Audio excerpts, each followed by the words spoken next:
Emma Woodhouse, handsome, clever and rich, with a comfortable home and happy disposition, seemed to unite some of the best blessings of existence and had lived nearly 21 years in the world. I'm Harriet. And I'm Ellen, and this is Season 4 of Reading Jane Austen. For this season, we're reading Emma, beginning with chapters 1 to 5. And just a reminder that there will be spoilers in our discussions. Emma is an intricately plotted book, and if you haven't read it before, we'll be giving away things you might not want to know in advance. But before we start talking about this week's chapters, we should give a quick summary of the publishing history of this book. Well, according to Cassandra, on the 21st of January 1814, Jane Austen began work on Emma. Mansfield Park was published in May 1814, and then she finished writing Emma on the 29th of March 1815. Which means she finished writing it during the period when Napoleon had escaped from Elba during his 100 days, but before Waterloo. Yes. All of her books up until then had been published by Thomas Egerton. But for Emma, she decided to send it instead to a different publisher who was called John Murray. And the exact reasons aren't known, although it does say she was upset by the fact that Egerton, her previous publisher, didn't get any reviews of Mansfield Park. And one of the things with Murray was that it was the kind of thing he was good at. And also he was actually best known as a publisher of not so much of novels, but of travel books and of poetry. And he published Byron and also George Crabbe. But in addition to this, he owned The Quarterly, which was one of the two great reviews of the time. Which they were all reading in Mansfield Park. Okay. The Quarterly was the Tory paper. Yeah. And the Edinburgh Review was the Whig paper. Okay. Well, he owned The Quarterly, the editor of which was the man he asked to read the novel for him. This was William Gifford. And Gifford gave his report on the 29th of September saying, "Of Emma, I have nothing but good to say." Emma was then published in December 1815, and then it had a public review in the Quarterly written by Walter Scott, and it was also very positive, I believe. It's a charming review. I think that's the one where he says he can do the big bow wow stuff, but he can't begin to do the sort of delicate stuff she does. Yeah. And of course, the other thing about Emma, we know from Jane Austen's letters, is at one point she said that Emma was going to be a heroine whom nobody but herself would like. She's been proven wrong about that because a lot of people other than her like Emma. Yes, though I must admit that until this read, I didn't particularly like Emma. Neither did I, but I have, again, in this close read, I've also come to see a lot more good points in Emma than I have before. Previously, I found they've always been a bit overshadowed by her bad points. Mine has come slightly differently because what I've come to do is see her as almost an enjoyable comic character, whereas previously I thought she was this awful snobby thing. Anyhow, before we start properly talking about the book, let's begin with our 100-word summaries of chapters 1 to 5. So you can go first. Miss Taylor, Emma's governess of 16 years, has just married Mr. Weston, and Emma and her gentle valetudinarian father are feeling forlorn. Their neighbouring landowner, Mr. Knightley, visits them. He and Emma have a lively dispute. Mr. Weston's history is given, and at an evening party arranged by Emma, Mrs. Goddard, the proprietor of a boarding school, introduces her illegitimate parlour boarder, Harriet Smith. Emma befriends Harriet, but is concerned by her interest in the farmer Robert Martin and decides to make a match between Harriet and the Highbury vicar, Mr. Elton. Mr. Knightley tells Mrs. Weston that Harriet is a bad influence on Emma, boosting her self-conceit, but Mrs. Weston disagrees. Yes, well, I've actually covered pretty much the same points as you have in my summary, but I'll read it anyway. Emma Woodhouse's former governess, Miss Taylor, has married Mr. Weston, who was previously married and has a son, Frank Churchill. Emma is sitting with her father when their friend Mr. Knightley calls. Emma tells them she made the match between the Westons. Emma becomes friend with Harriet Smith from the local school. Harriet is illegitimate, but Emma believes she's a gentleman's daughter. Realising Harriet is attracted by a local farmer, Emma criticises him. She wants Harriet to marry Mr. Elton, the vicar.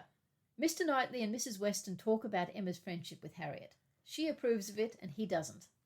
Oh, well, that is so much better. Yeah, well, I did shuffle things a little bit because the stuff about Frank Churchill comes in the second chapter, not in the first, but I just made sense to put it. No.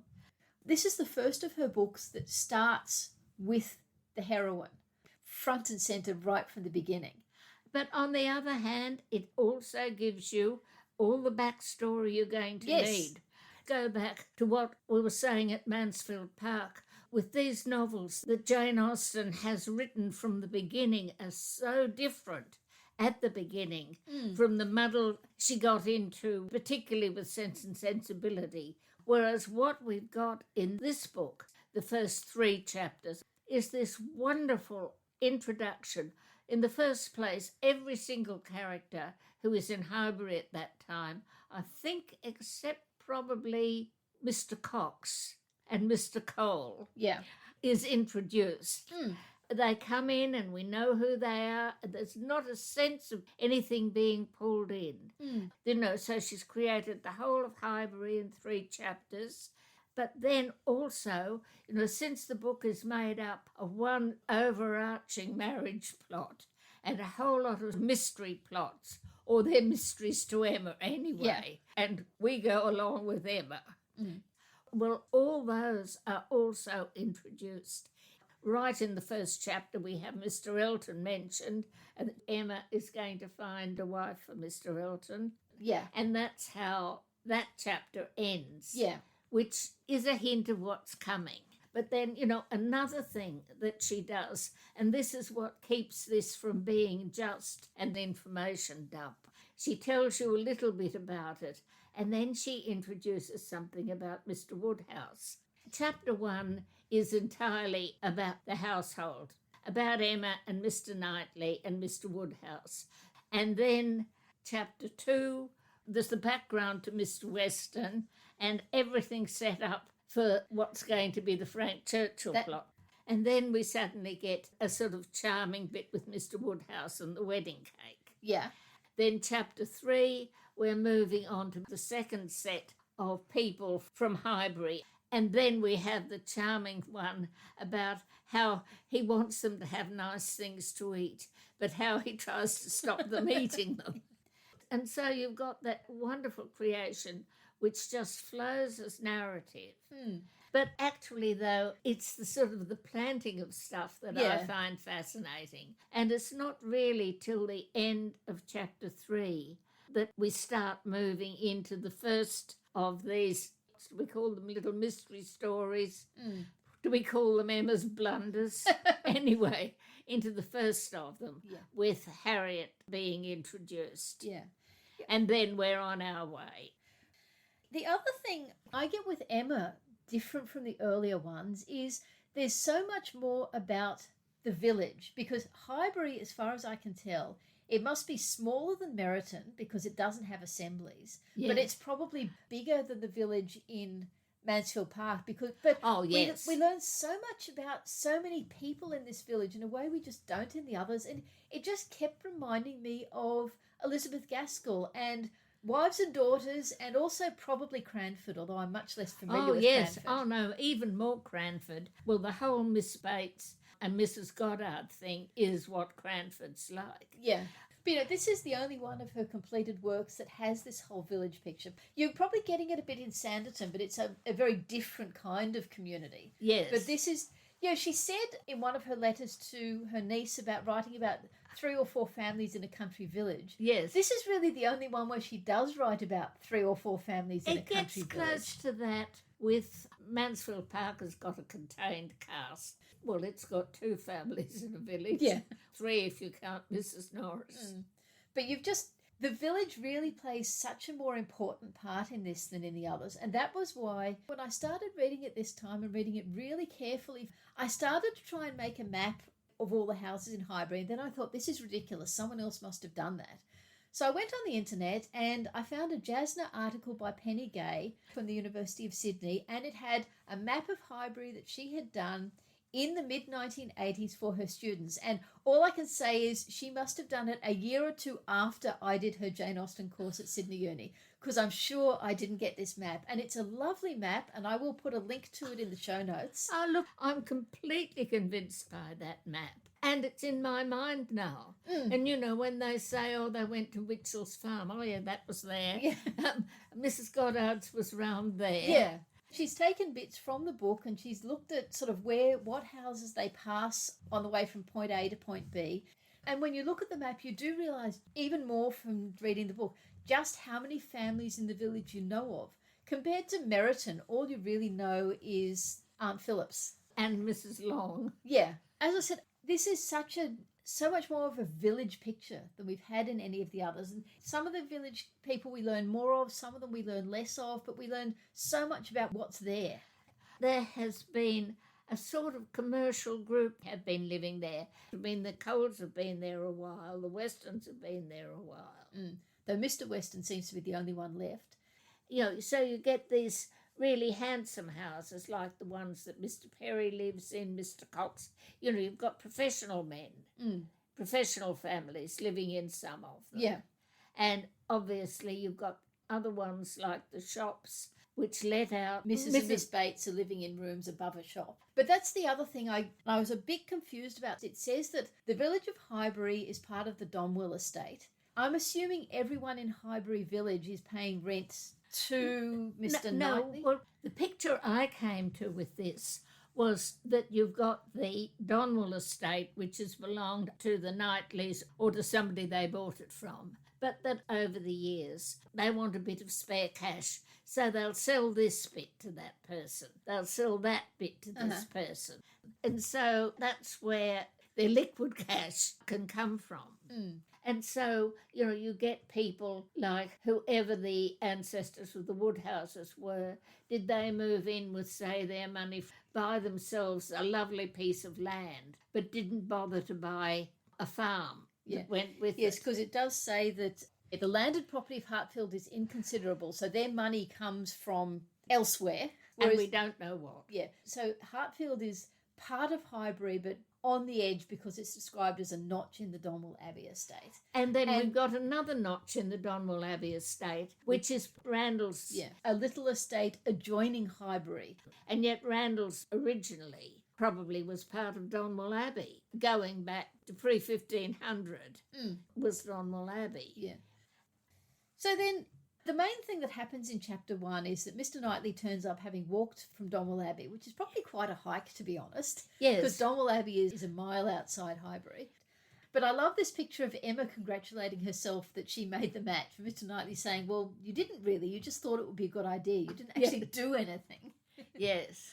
And then she sort of laughingly defends herself. And what we have is an introduction of the relationship between Emma and Mr. Knightley, and we can see it's a sort of Beatrice Benedict plot. I don't think it's a Beatrice Benedict plot, but what I do think is right from the start you get this banter between them. You get the fact that Emma is always just a little bit more over the top when she's talking to Knightley. That she's semi-trying to provoke Knightley. You know, the sort of boasting that he gets irritated by. But he also enjoys, you can see that they're both enjoying this banter, and it only gets problematic when Mr. Woodhouse misunderstands. Then Emma quickly has to say, oh no, of course, I was talking about myself, not about you. Yes. Chapter 2 is mostly about Mr. Weston, and then chapter 3 is where it introduces Miss Bates and Mrs. Goddard. Yes, that's right. You know, you're getting different groups. First of all, the Woodhouses and Mr. Knightley. Chapter 2, the Westons. And then chapter 3, we're moving on to Mr. Woodhouse's circle. Yeah. But anyway, then once we get to chapter 4, we're jumping into what's going to be a major stream of the whole thing, the relationship between Harriet and Emma. Yeah. And that is not just connected to the first of these little mystery plots, but it runs right through. It's still there in the very last chapter when we discover what Emma's fate is actually going to be. Yes. One thing that does fascinate me about Harriet is her illegitimacy. It is an absolutely known fact that she's the natural daughter of somebody. Yes. Nobody knows who it was. Everyone knows she's illegitimate. And yet, even before Emma took her up, she was just totally accepted as part of the school, as part of the society. There doesn't seem to be anybody sort of pulling their skirts aside when they walk past her. She's just accepted. No, I mean, it fits in fairly straightforwardly with what happened to Colonel Brandon's ward. Yes, he sent her to school. She was off with friends in Bath. So I guess, this stain of illegitimacy that gets referenced later in the book, at least in this country society, it seems to be much less of a stain. It's obviously going to be a problem if she marries. That's the thing that Emma is continually thinking. Will they mind she's illegitimate? Oh, no, Mr. Elton wouldn't mind. There's nothing in his family. My family mightn't marry someone who's illegitimate, but it won't bother the Eltons. Yes. And then, of course, it does. Yeah, it totally does. But my reassessment of Emma, I really didn't like her before. I thought she was bumptious. I thought she was self-important. But this time round, instead of thinking this awful girl who's going on about how superior she is and being so toffee-nosed about everyone, she isn't. She's just this girl who thinks she knows all about her position in society and really hasn't a clue. And this, I think, starts coming out in chapter 4, when she started telling Harriet, if you're my friend, then this will be all right. You're too much above Mr. Martin to marry Mr. Martin. You're at Mr. Elton's level. Most of this with Emma is probably her interpretation of books. What does she know of county society? Mr. Woodhouse doesn't go out to dinner anywhere beyond Highbury. Mm. She's not going to dinner parties. She's not going to balls. Mm. I mean, she would be perfectly acceptable in the society the Bertram girls went into. But there's no way she's going into that society at this level. In the last sort of 4 years since she was 17, Emma has not really moved much beyond Highbury. Yeah, Emma is the richest of Jane Austen's heroines, and yet in the course of the book, the furthest she goes is to Box Hill. Yes. We know she's never been to the seaside. She just doesn't go anywhere much. But the other thing in chapter 4, this is where you first see Emma's manipulation of Harriet, which isn't very nice. She doesn't say to Harriet, you must not marry Mr. Martin. She says, of course, when Mr. Martin marries, you won't want to be associated with his wife. And that's where this lovely bit where Harriet is trying to resist. And she's saying, but I want to stay friends with the Martin girls. Perhaps I won't meet his wife if she's... Yeah. Emma is just nudging her into the direction Emma wants her to go. You can get a bit appalled at the way she manipulates Harriet. Yeah. But on the other hand, all Emma's life, she's had to manipulate her father. She's had to foresee what he will think and jump ahead and think of a way of putting it. So this isn't sort of something new. It's something Emma's doing. Well, as Mr. Knightley says in chapter 5 when he's talking to Mrs. Weston, Emma is used to being the smartest person in the room. Yes. Her father, Isabella, then Harriet when she takes up Harriet. Mr. Knightley and Mrs. Weston are really the only two people she's had close dealings with who are her intellectual equal. And she's been brought in contact with Jane Fairfax and she didn't like it. Yeah. But we don't know that yet. I really liked the chapter between Mrs. Weston and Mr. Knightley. Yes. Because you get such a lovely picture of Mr. Knightley, but I also like the fact that they disagree, and I think on the whole he's right and Mrs. Weston is wrong. Yeah. But I really love the fact that at the end he says, well, when John and Isabella come, I'm going to talk to them about it because they'll agree with me. And then Mrs. Weston says, I don't think that's a good idea, and she convinces him. And I think that is really good and really subtle. Yeah. And just about the way the people are. Yeah. So what was your favourite sentence? My favourite sentence comes out of the Mr. Weston story, and I find it interesting that the tone she uses, there's a lot of similarity to her letters. With all the backstories, it's almost as though she's writing to Cassandra. Yeah. The sentence comes after the one describing Mr. Weston's first marriage. The author says, Mrs. Weston, who was previously Miss Churchill, ought to have found more in it, for she had a husband whose warm heart and sweet temper made him think everything due to her in return for the great goodness of being in love with him. But though she had one sort of spirit, she had not the best. And what, I found absolutely fascinating in that is you've got one sentence and you've got three different tones used in it. You've got the first one where she describes Mr. Weston's warm heart and sound temper, which is just a generous, kindly description of him. It moves within 3 words into one of her acerbic, ironic reference to somebody else, sort of thing that she was always putting into the letters to Cassandra, when she talks about the great goodness of being in love with him.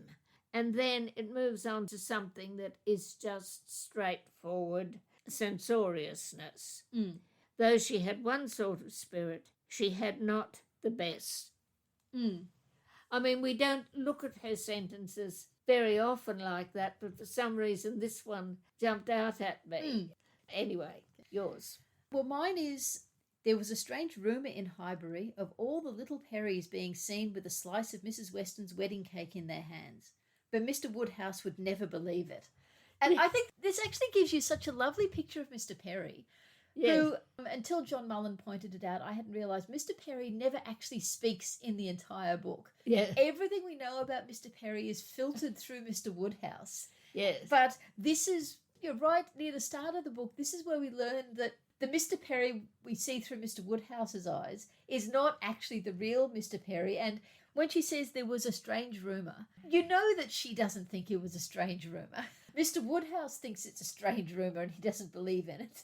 Mr. Perry is probably, Mr. Woodhouse is one of his best customers, patients, whatever you call it. So, like everyone else, he just sort of says what will keep Mr. Woodhouse happy. But then he goes away and he lives his life the way he wants to live his life.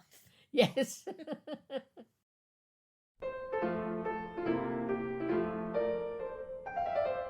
So the character we're talking about today is Mr. Woodhouse, because as I think we said earlier, we learn practically everything we need to know about him in these first 5 chapters of the book. Did you want to start? Well, the first question I feel with Mr. Woodhouse is he what you'd call simple or is he senile? And my view is that he is really very limited. Jane Austen makes that quite clear. She said, having been a valetudinarian all his life without activity of mind or body. And then later she says, his talents would not have recommended him at any time. See, I kind of think it's both. He's always been limited, but I do think he is undergoing some form of cognitive decline. And I'm not going to try and, even if I knew the medical stuff, which I don't see there's any point in trying to analyse, is it Alzheimer's, is it dementia, has he had a mini stroke? That's by the by. The thing is, you get all this evidence in the book of his limitations. He's so forgetful that Emma says, we've already agreed that we'll go and visit them every day and James will drive us. And he says, but James won't want to. And she says, yes, but he will because his daughter's there. You feel there's a conversation they've already had 17 times. Oh, and the card games he plays. He plays quadrille. We never hear him playing whist. Which is what the other men play. He plays backgammon with Emma. Are these games that an intelligent 10-year-old can play? Yes. They probably are. He's always been limited. His wife was probably the more intelligent one of the two. But I also don't think the Mr. Woodhouse we see now could have attracted a superior wife because he is just too needy. I have my own backstory for it, particularly for the marriage, is that from childhood, he's obviously been so limited. He's got parents who devote themselves to him. Terrible things could happen to people of property like that. But the backstory I'm seeing is that they put up with him and they indulge him. So they're devoted to him. And then as he's coming up into his late 30s, his early 40s, his parents are getting older and they're worried. They've got to have somebody to look after him, and they find him a poor relation wife. You know, she's a clever woman, but she's got no money. She hasn't got much future. She's known to be a loving person. They persuade her to marry him. I mean, this was actually done. Mm. And I've got sort of interested in how the whole money business goes and the leaving of money. So in my backstory, these parents who were so concerned and found him a wife, they also went to a lot of trouble to make sure all that Woodhouse money is tied up completely, Yeah. that it's all in trust, Yeah. and he has good trustees. Yeah. That does actually make sense. Well, I mean, as far as I know, it is one of the things that truly devoted people could do. But of course, the other thing about him is he has limitations. He's profoundly infuriating. But beside that, he is a lovely person. He does actually care about James and the horses. And that kind of sweet thing about he wants to put out lovely food for everybody, but then he doesn't want them to eat it. Yes. And the old ladies of the village, now maybe they like coming because they know they're going to get good food even if he doesn't want them to eat it. But that whole society is so good to him. He's lived in that town. They've been the most important people in that town. Yeah. And the whole town knows how you behave to him.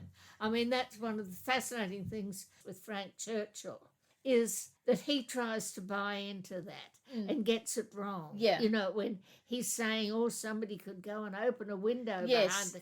Yeah, which scares him. Yes, and the whole thing is you don't scare Mr. Woodhouse. And it's all about soothing him because he's very, very easily agitated. But that is why I think the one chapter later in the book that is so important about Mr. Woodhouse, it shows you so much, is that chapter when John Knightley and Isabella are there. And John Knightley has that huffy bit about, well, if Mr. Perry can tell me how to take my wife and 5 children 150 miles for no more expense than 40 miles, I'm happy to do it. But that was actually where I started to think he started out limited, but he is in fact declining because the people who have been there all along know how to manage him, whereas John and Isabella are putting their foot in it. Now, the counterside to that, of course, is Isabella has her own limitations and John is kind of grumpy. But I did wonder if maybe he's declined more and so they haven't developed quite the right tactics to deal with it. Well, you might be right that he's getting worse. Yeah. Just one thing.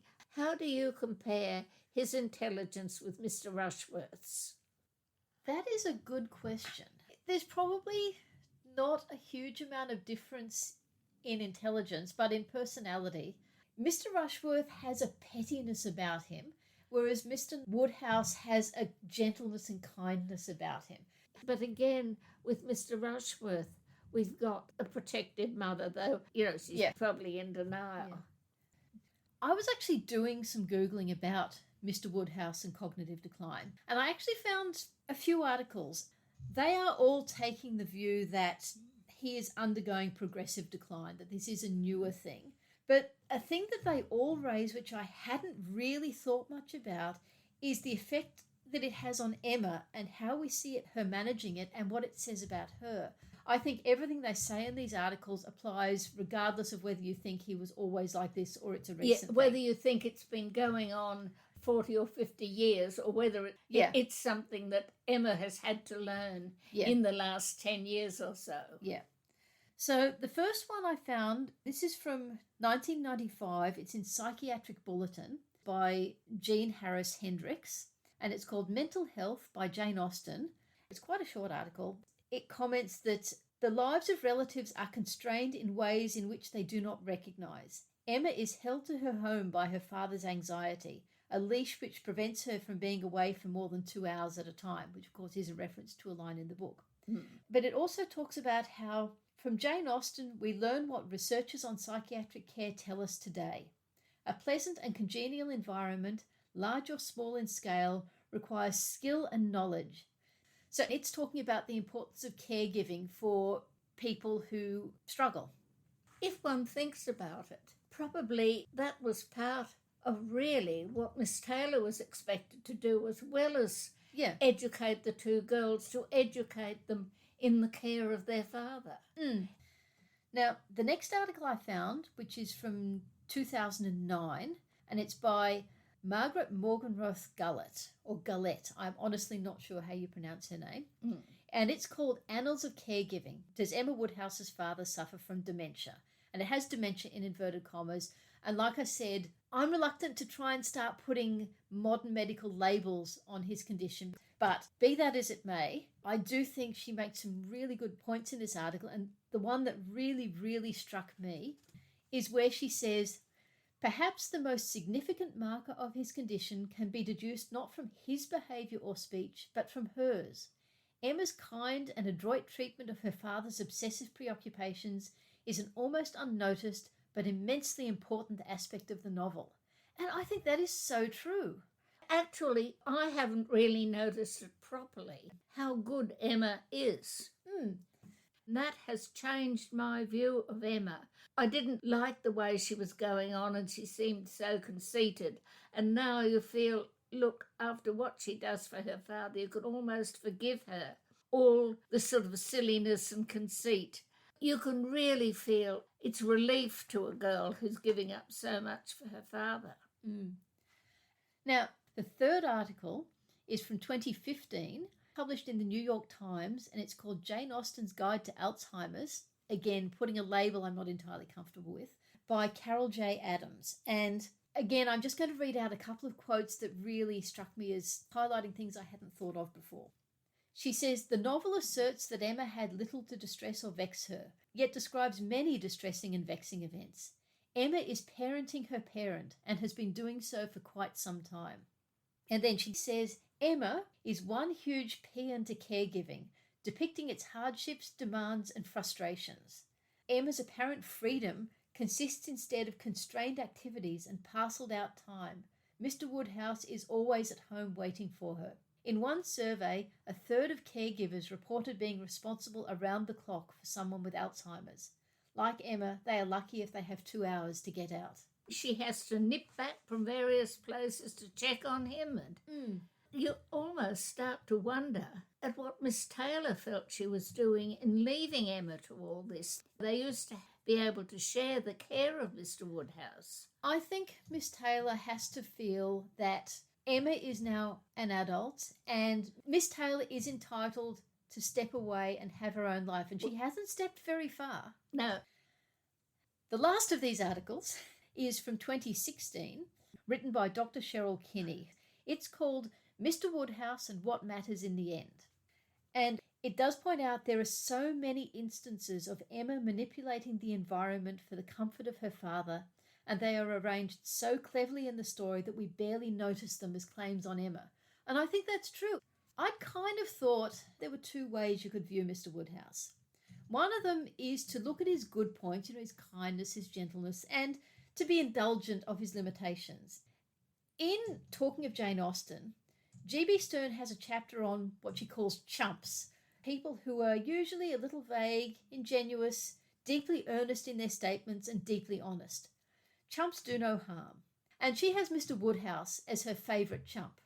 She also has Harriet Smith, doesn't she, as one of the chumps? Yeah, she's got other chumps as well, including Harriet Smith. I always kind of went along with that point of view, although I have always been more irritated by Mr. Woodhouse than she was. Yes. But what I'm now seeing is when she says chumps do no harm, this view that we should look at his good points, it does miss this enormous burden that he's putting on Emma. And then the other way I used to think you could see him was that it was sort of a horror story of the tyranny of the weak. But in this book, we do have an example of conscious manipulation through weakness, which is Mrs. Churchill over Frank. That is not what we're seeing with Mr. Woodhouse. Not at all. No. So what these articles really brought home to me is that if you look at Mr. Woodhouse in this really negative light, and if you see him as exerting all this power over Emma, then that's actually quite insulting and quite demeaning to Emma. And by extension, it's insulting and demeaning to all the caregivers in the world then and now.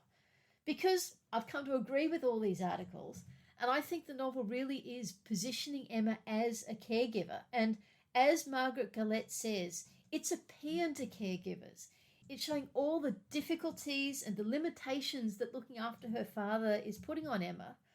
But it's also showing that she does this extremely well, and she does it completely willingly. She's uncompromising about it. And I just think for all of Emma's faults, and she has them, this is a truly admirable aspect of her that I missed. Yeah, for years and years and years, I totally missed this aspect of Emma. Exactly the same with me, that somehow this time round, because we're thinking about it in detail, from two different angles, we've come at it, seeing what we think Mr. Woodhouse is like. Yeah. And yeah, just Mr. Woodhouse isn't just a comic character. You could say an important part of his role in the book is to show this wonderful side of Emma. Which allows you to forgive all her silly blunders and her conceit. Yeah. And all that sort of thing. Yeah.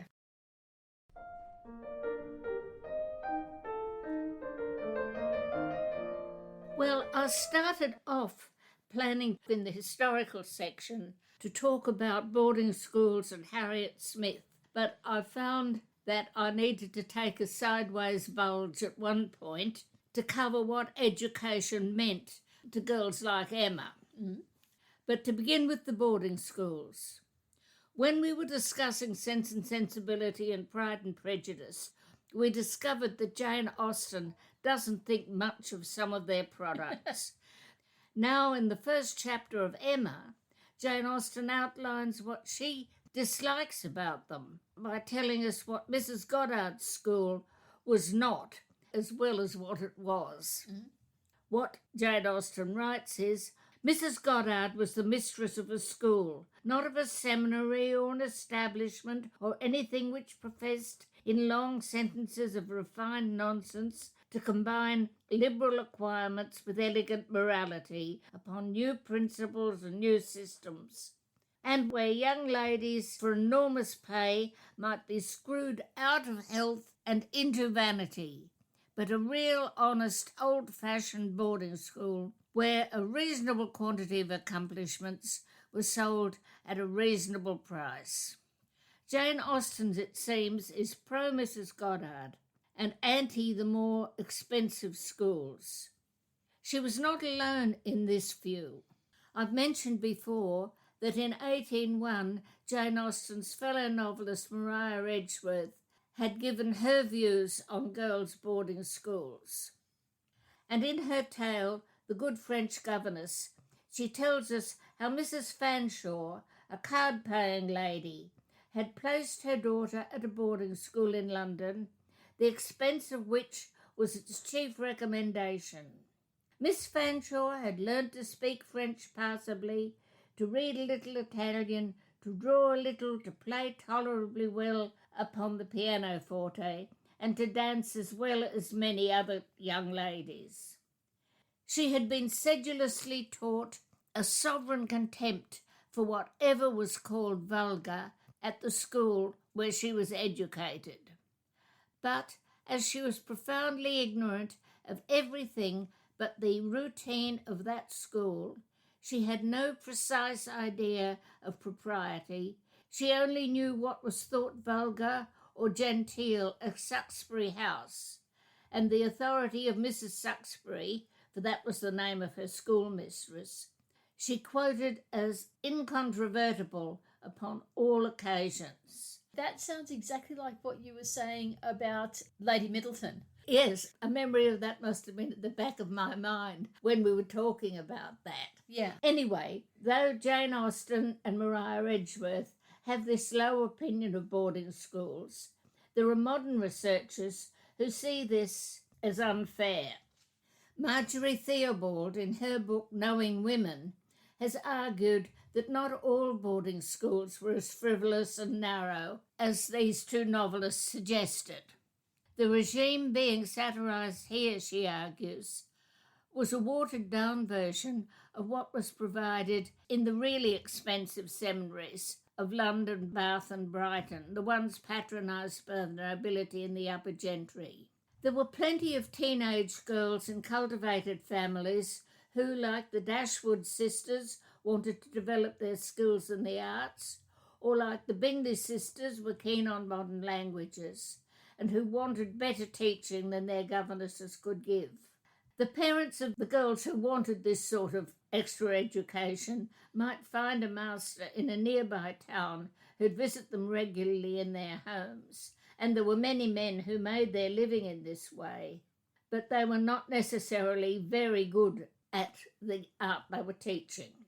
As a result, at least by the middle of the 1700s, various entrepreneurial women discovered that if they set up boarding schools in centres like London, Bath and Brighton, they could often provide the services of gifted artists and musicians who were prepared to give lessons on their premises. In fact, by Jane Austen's time, teaching in these schools provided a day job for many quite distinguished artists and musicians. So by the early 1800s, wealthy, cultivated parents had come to believe that this was essential training for their daughters, and they were prepared to pay quite substantially for it. For example, the future feminist and animal rights activist Frances Power Cobb, whose father owned a large estate just outside Dublin, was sent in her early teens to a boarding school at Brighton at a total cost of £750 per annum. That sounds enormous. Yes. That's what Edward and Eleanor were living on when they first got married. Well, that's what apparently they paid.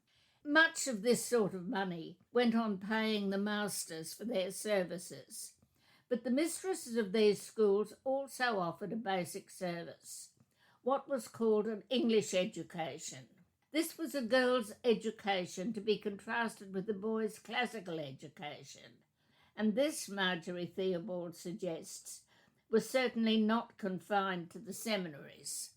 During the 1700s, the period of the Enlightenment, the most advanced books on history, philosophy and science were being written in contemporary languages rather than Latin, and read and discussed by cultivated gentlemen. These are presumably the kinds of books that Austen heroes like Mr Darcy and Mr Knightley, men who cared about building up their libraries, are buying and reading. But of course these books could also be read by intelligent women, and during the 18th century various groups of well-read women began to suggest that intelligent men might like this sort of women as their wives, and that therefore this was what girls should be studying. And it seems that the well-read men in Jane Austen agreed with them. Darcy argued that an accomplished woman must yet add something more substantial in the improvement of her mind by extensive reading, and Mr Knightley approved of the lists of serious reading that Emma drew up in her teens, even though she never actually read them. Yeah, well, as Marjorie Theobald points out, many of the mistresses of these top boarding schools came from cultivated, even scholarly families, and claimed that they, following the systems prescribed by some blue-stocking guru, would introduce their students to the culture of the Enlightenment. Thackeray made fun of these claims in his portrait of a Regency boarding school when he says that Miss Pinkerton had been a great friend of Dr. Johnson, the great lexicographer.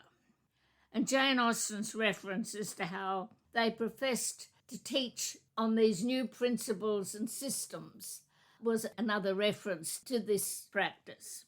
Stripped of its pretensions, this was nevertheless the kind of education that highly qualified governesses like Miss Taylor offered girls from the serious-minded gentry, like Emma and Isabella, and probably also what the Campbells, who adopted Jane Fairfax, introduced their daughter and her too. Though, of course, you're actually going to be talking in more detail about governesses in a later episode this season. Yes, yes. But if this was the top of the spectrum, Jane Austen seems to be suggesting that what was offered at Mrs. Goddard's was the unpretentious other end of the scale. and she seems to think it is quite appropriate for sweet-natured, not very bright girls like Harriet Smith to be educated in this way. So what was Mrs. Goddard's school like? Well, to start with, accommodation must have been pretty tight. There were 40 girls, 20 couple, to be accommodated in Mrs. Goddard's large house, but it probably wasn't much bigger than Hartfield. If so big. And it's got the 40 girls, it's got Mrs. Goddard, it's got the 3 teachers, it's got the parlour boarder and all the servants they need to look after them. Where did they squeeze in? On the other hand, Mrs. Goddard's school had quite a reasonable pupil-teacher ratio, 1 to 10. And so if the teachers knew what they were doing, and they probably did, at least with the younger girls, they must have offered a fairly good basic grounding in the English education. Harriet Smith seems to have been taught to speak grammatically and without a regional accent. Which makes her a good comparison to Lucy Steele. Yes, that's right. And she's been taught elegant handwriting. There also seems to have been sort of some minimal aspiration to high culture. Collecting riddles was actually perhaps quite a good way of persuading romantic teenagers to search through anthologies like Elegant Extracts. On the other hand, the fashionable Gothic romances, like The Romance of the Forest and Children of the Abbey, which seemed to have been circulating in the school, were definitely not high culture. Though they probably weren't read by the Knightleys and the Westons. They probably were read by the Perrys and the Coles and the Coxes. So it was still adapting those girls to the society they would be moving into. Similarly with the accomplishments taught, which probably didn't rise above Mr. Bingley's netting purses and painting tables level. The only master we ever hear of is the old writing master. And Harriet Smith doesn't seem to have learnt music or painting. We are told, though, that Mrs. Goddard's neat parlour was hung around with fancy work, and it seems likely that these were the accomplishments the girls took home with them. There was, however, another aspect of the boarding school training that probably helped Harriet a lot to fit into Highbury society, and this was the training in deportment and company manners.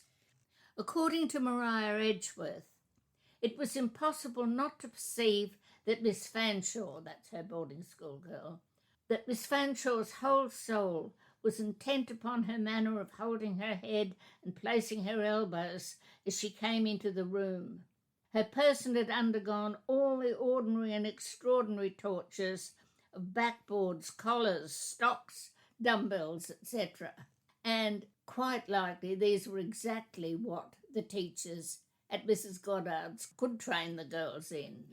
Even if Harriet's training was not as rigorous as this, she had no doubt learned, as the later novelist Mrs. Ewing put it, not to jerk and toss and bounce and fuss and fluster when she got out of a carriage or came into a room. And once Emma had cured her of her schoolgirl's giggle, she could pass without remark in the company Mrs. Goddard introduced her into. Just following on from that discussion of education, I think I might mention here that you recently gave a recorded presentation to the Charlotte M. Young Society on education later in the 19th century, and I've got it on my YouTube channel. So if anyone is interested, I'll put a link to it in the show notes.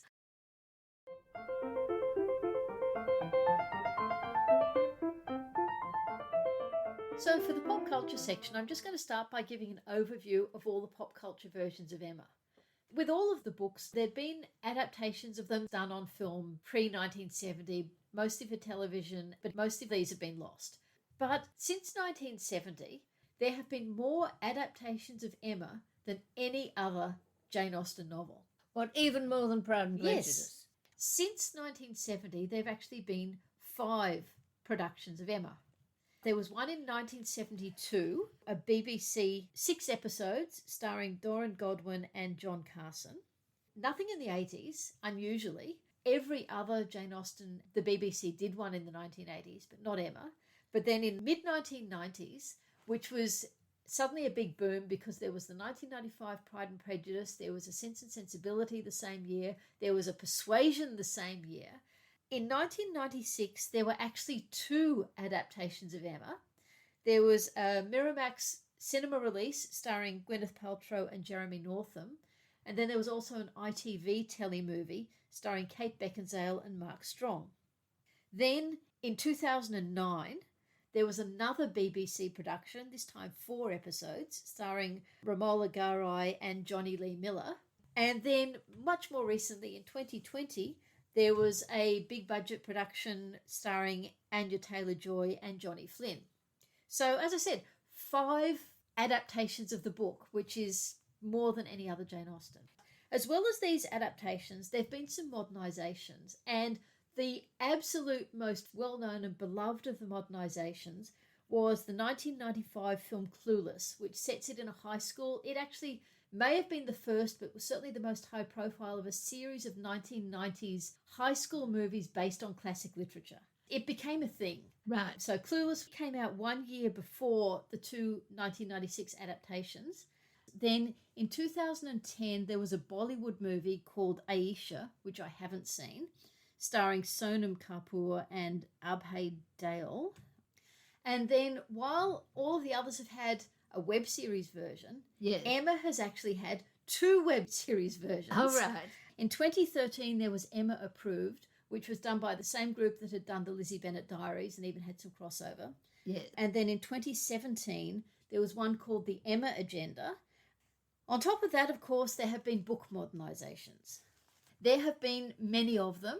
So I'm not going to go through even the list I've compiled here. I'm just going to mention a couple.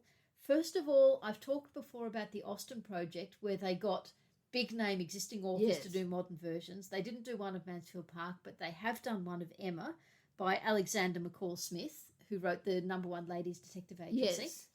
And the only other thing I wanted to comment on is there have been 3 modernisations of Emma called If I Loved You Less, which of course comes out of Knightley's line in the proposal scene, by 3 different people. So I will try and read some of these, but at this stage I haven't read any of them. Yes. Now, in terms of continuations, sequels to the book, again, there have been quite a number. Possibly the first is actually that little short snippet in one of the Talking of Jane Austen books where G.B. Stern wrote a 7 years later piece about Emma. Then in 1988, Reginald Hill wrote one called Poor Emma. There have been a few others. In 1996, there were actually 2, one by Emma Tennant, who had written a couple of Pride and Prejudice sequels, and then one by Rachel Billington. And then lastly, variations. There have actually been a number of people rewriting the story of Emma from a different perspective. Of another character. Yes. Now, I remember one of the first of these I ever read was called Jane Fairfax. I couldn't remember who'd written, I just remember reading it. And so I looked it up and I found one by Naomi Royd Smith, written in 1940. And I've actually ordered a copy and I am going to reread it. There's also been one from the point of view of Mrs. Goddard called A Visit to Highbury, which Yes. could be interesting. Then Diana Burchell wrote In Defence of Mrs. Elton, which I do mean to reread. I remember it Yes. as being really funny. She was part of a group that was reading Emma, I think, and she got not upset, but she decided to respond to the people who were totally down on Mrs. Elton Yes. and give it from a Mrs. Elton point of view. Yeah. And then lastly, Amanda Grange has written Mr. Knightley's diary. She's done diaries of all the main male characters. So because there are all of these different versions, and in particular so many different adaptations, I've decided I'm not going to do what I've done in our previous series, where I've tried to look at the chapters we've covered in all the different adaptations. Because Yes. if I did that, I'd have like 20 seconds to spend on each one. So what I'm going to do instead is for each episode, I'm going to look at just one version, starting with the adaptations, then the modernisations, and then I'll sort of look a bit more briefly at some of the written versions. Yes. So for this episode, I'm going to be talking about the 1972 BBC production with Doran Godwin and John Carson. It was 6 episodes of 45 minutes, the longest version except for the web series. Yes. As with all of the BBC versions of the 1980s, this one from 1972 more or less follows the plot from the book. It has a lot of dialogue from the book. It doesn't have the huge budget and the lush scenery and settings of some of the later versions, but I thought overall it was actually a pretty good adaptation.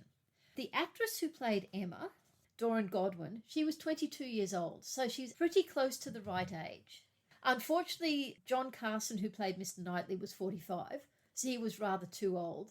But I did think both Emma and Mr. Knightley were good. Emma, she did get that control and then realise what's gone wrong and sort of berating herself over it. I thought she captured that really well. I thought the Harriet actress was lovely. She wasn't played for broad comedy, and she wasn't played as being monumentally stupid. What you really got was she was just very naive and very, very suggestible. She was really rather sweet, and every time she talked to Emma, pretty much every sentence had the words Miss Woodhouse in it. Oh, Miss Woodhouse, what do you think? Miss Woodhouse this, Miss Woodhouse that. Yeah. And she was very, very blonde and pretty. Emma was either a dark blonde or a light brunette. I'm not sure how you phrase it. Jane Fairfax was very dark. I also thought Jane Fairfax was very good because she was so reserved. You really couldn't see what she was thinking. But she also looked very tense for so much of the time and then relaxed a bit in the last episode. Yeah. Mr. Woodhouse I thought was also very good. The actor's name was Donald Eccles. What they were looking for when they cast him was they wanted someone who was quite fragile looking. So he was tall, he wasn't doddery, he was fussy without being played for broad comedy, which some of the later ones did. Yes. So I did think the casting and performances were very good. Now, one thing I'm going to pay attention to as I rewatch all of these is Knightley's proposal, because, of course, in the book we never hear Emma's response. It's that wonderful line, what did she say? She said what she should, a woman always does. In Mr. Knightley's proposal, he finishes his proposal and then it cuts to Mr. Woodhouse being almost frantic because Emma's still out and something terrible might have happened to her. Oh, right. And then it cut back to Emma and Mr. Knightley and you know she's accepted. So I thought that was a way of not manufacturing dialogue that Jane Austen very deliberately hadn't included. I thought that was rather nice. Yes. Oh, the Box Hill scene was actually filmed at Box Hill. Yes. And they had to go there twice because the first day they went there, it was too windy and they couldn't film because everything was just blowing everywhere. All right. But it was nice to have it actually at Box Hill. I just now wanted to finish by mentioning a couple of changes they did make to the plot. After the ball scene, when Knightley has danced with Harriet, yes, the next morning you see Harriet sitting in the parlour at the school just daydreaming. Yes. Obviously having fantasies about herself and Mr. Knightley. Then Mrs. Goddard comes in and asks her to take a message to Donwell Abbey and she is all excited about it. Yeah. So we know from that point that she's developed a crush on Mr. Knightley, and that happens before the scene where Frank Churchill rescues her. I think in the book we may fall into the same misapprehension Emma does, that it's Frank she's in love with. But in this we know that Emma is making a mistake. And after the Box Hill picnic, when Emma goes to visit Miss Bates, she explicitly apologises to her. And Miss Bates is lovely and says, oh, yeah, I don't remember you saying anything that offended me. But they clearly felt they wanted an explicit apology so you could really see Emma making steps to make up for what she has done wrong rather than just implicitly being nice to her. Yes. So, as I said, it was possibly a little bit slow, a little bit static, but I did think all the performances were very good. I thought it was a nice production.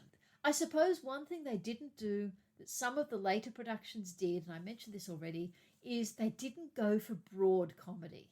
They went for gently amusing. Yes. Yeah, they didn't strip the comedy from it, not by any means, but they didn't beef it up to broad slapstick or anything like that. Yes. Oh, well, good.